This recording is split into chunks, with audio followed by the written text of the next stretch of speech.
ఈరోజు నేను మినపొడియాలు పడుతున్నానండి. దానికోసమని ఒక అరకిలో మినపగుళ్ళు నానబెట్టి గ్రైండ్ రైస్ ఉంచానండి. ఇదిగో పిండి, దాంట్లోకి కొంచెం అల్లం ముక్క, 4 పచ్చిమిరపకాయలండి. ఇవి మిక్సీ వేసి కలుపుతానండి. కలిపేస్తున్నాను. ఇందాక గ్రైండ్ చేసేటప్పుడు కొంచెం సాల్ట్ వేసానండి. మీ టేస్ట్కి సరిపడినంత సాల్ట్ కూడా వేసుకోండి. జీలకర్ర అండి. ఇదిగోండి పిండి అంతా ఇలా కలిపేసేసాను. ఒక పాల ప్యాకెట్ కవర్ తీసుకున్నాను అండి. ఇలా కట్ చేసి పెట్టాను. దీంట్లో కొంచెం కొంచెం పిండి వేసేసుకున్నాను. దీనికి ఒక ప్లాస్టిక్ కవర్ వేసుకున్నానండి. నేల మీద ఇలా చిన్న హోల్ ఒకటి పెట్టానండి. ఇంక ఇలా పెట్టేసుకోవడమేనండి. మనం పైకి తీసుకొచ్చి ఎండలో పెట్టేశానండి.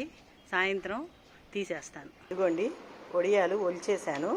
ఇవాళ ఒక్కరోజు ఎండలో పెడితే ఇంకా చాలండి. వేయించుకోవడానికి రెడీ అయిపోయినట్టే.